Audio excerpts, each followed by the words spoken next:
Hello and welcome. This is Jamil. So today we're going to discuss and teach all about CNC Basic Programming 101 ISO G codes. So we're going to tackle all about sample programs using Fano Control I series. So basically that is ISO G codes. So first thing, so for example, I will draw about sample parts. So just a simple illustration. Bear with my drawings because I'm just using a tablet sketch pad, so it's not that it's really hard to use this one. So it's not easy to use, but I will try my best to at least sketch in a most or readable. Mm, yeah. So if that is the part, so probably I'll draw one big bucket here on the middle. So it's really hard to draw, but I hope you visualize what I'm doing. So those four bolt holes on the four corners. So this is uh, probably the weight is per the dimension. Let's for the dimension. So this is probably, let's say this is diameter. So let's say diameter oh,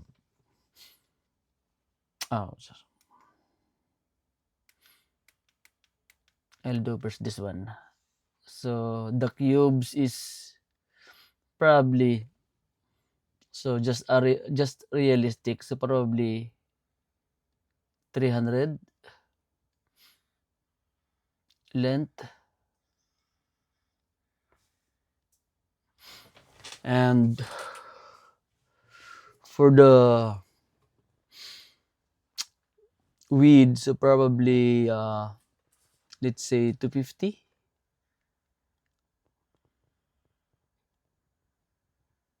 So that's the one. Can you read it there? And the height is like let's say 100 for the height.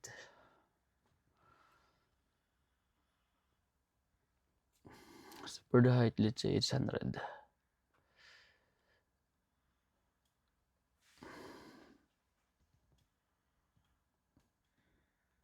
It's really hard to draw, to sketch using this tablet. So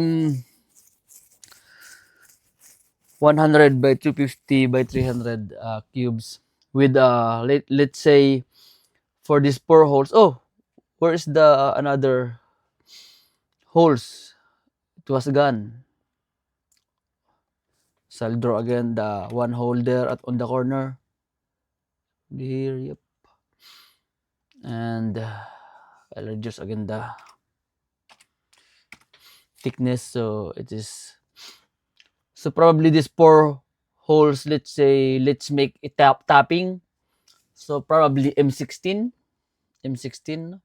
So let's put it here.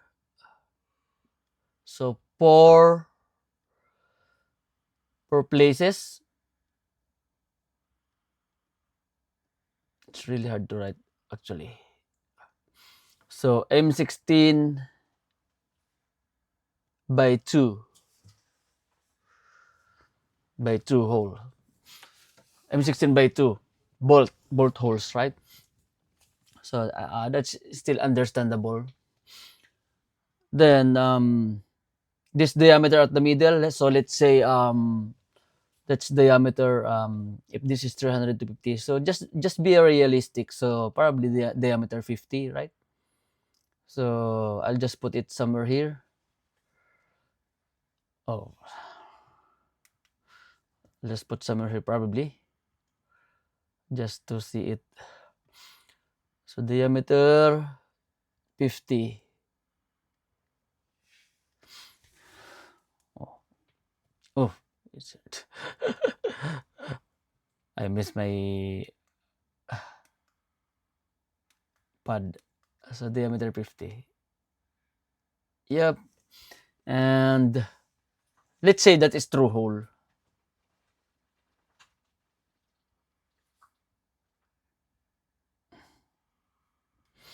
True hole. So it's just easy. This is, let's say the M16 is, let's say the depth of M16 is what is the depth of M16? Let's say the depth of M16 is just just realistically probably 45 for 45 mm depth. Can you see it, or I'll make it a little bit bigger. 45 depth. Which hard. I'll do it again. I'll do it again. So 45 depth. 45 depth. So yeah, so that's our drawing, sample drawing for our sample programming. So that's our drawing. That's our sample part.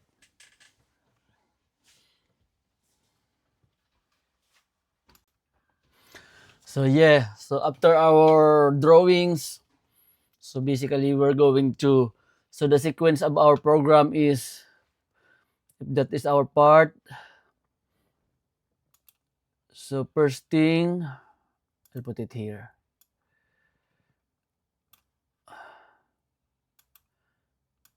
So number one, so our process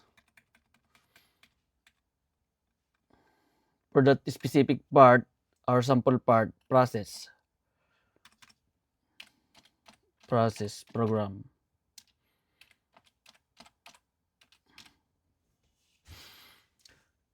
So process program.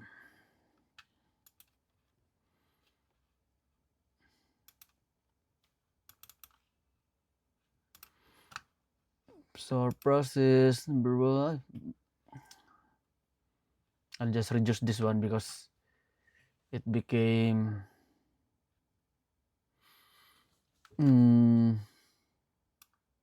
how to move this one. Okay, so I'll just put it here. Process program. So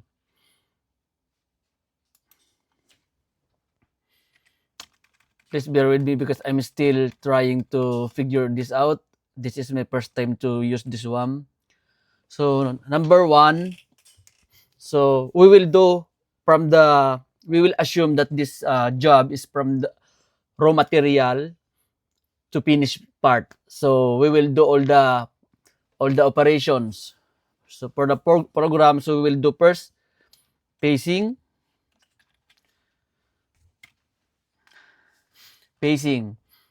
second, second, so we'll do contouring,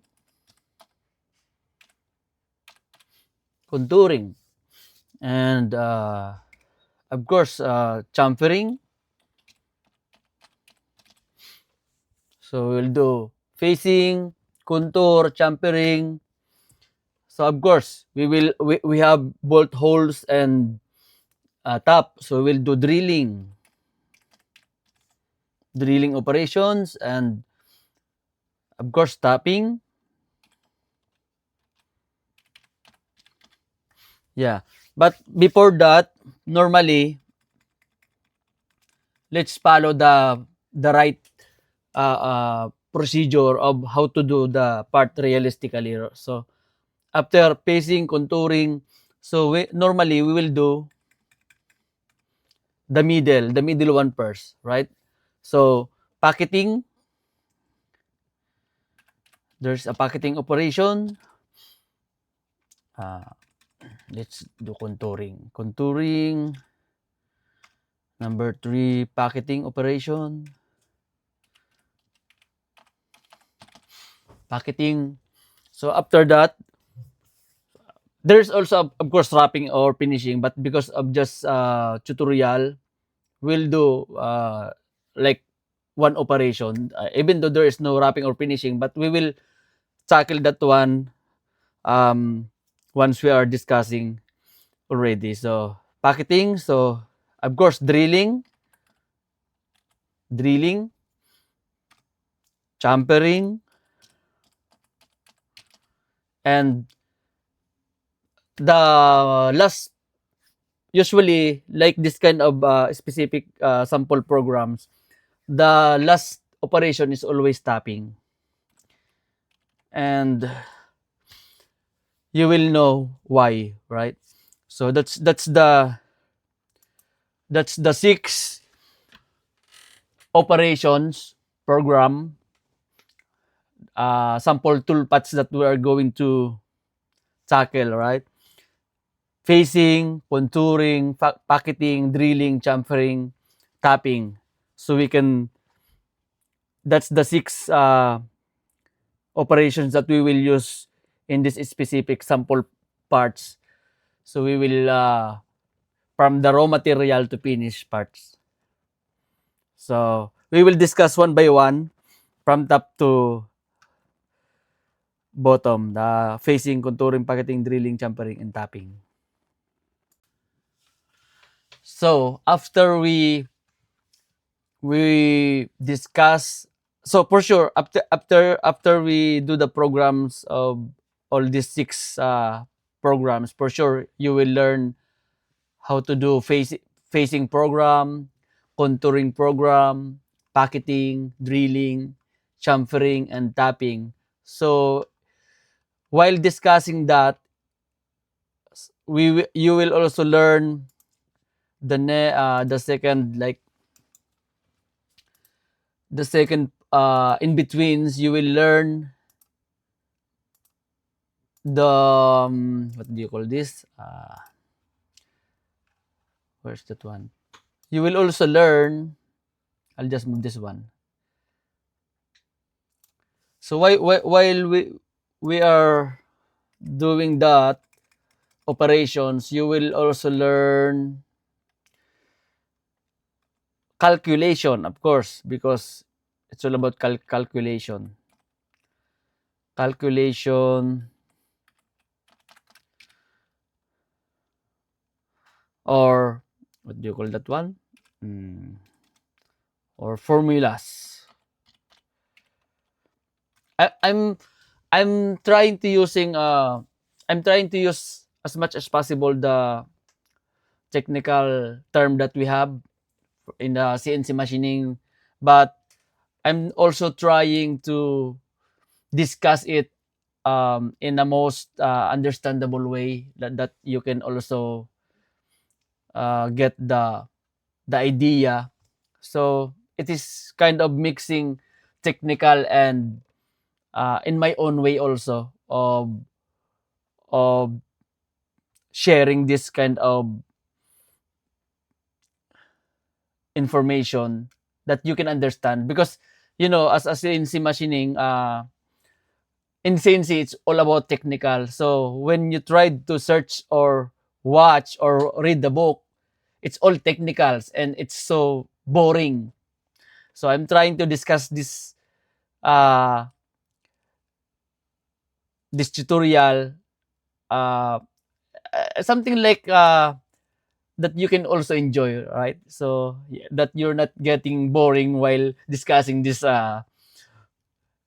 operations, right? So that's why I'm trying to use my own words also, so that you can like imagine that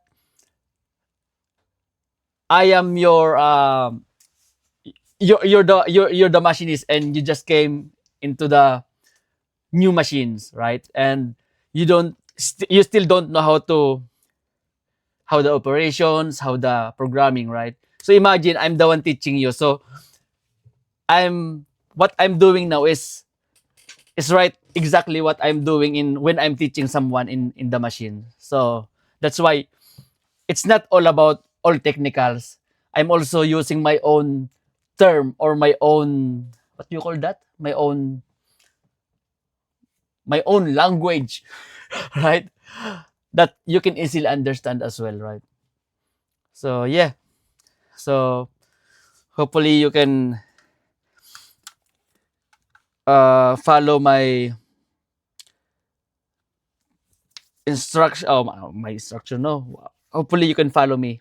So that's why in the process program, you can between all of those operations, you can learn in between like formulas and calculations of what are those. So number one,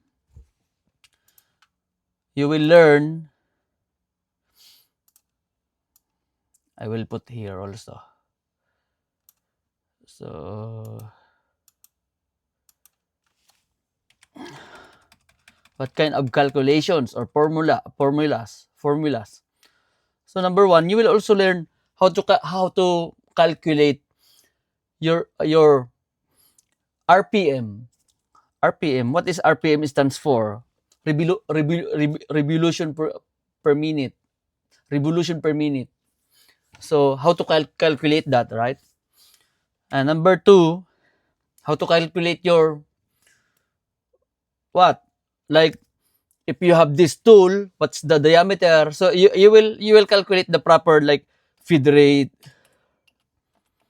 What is the feed of your tools?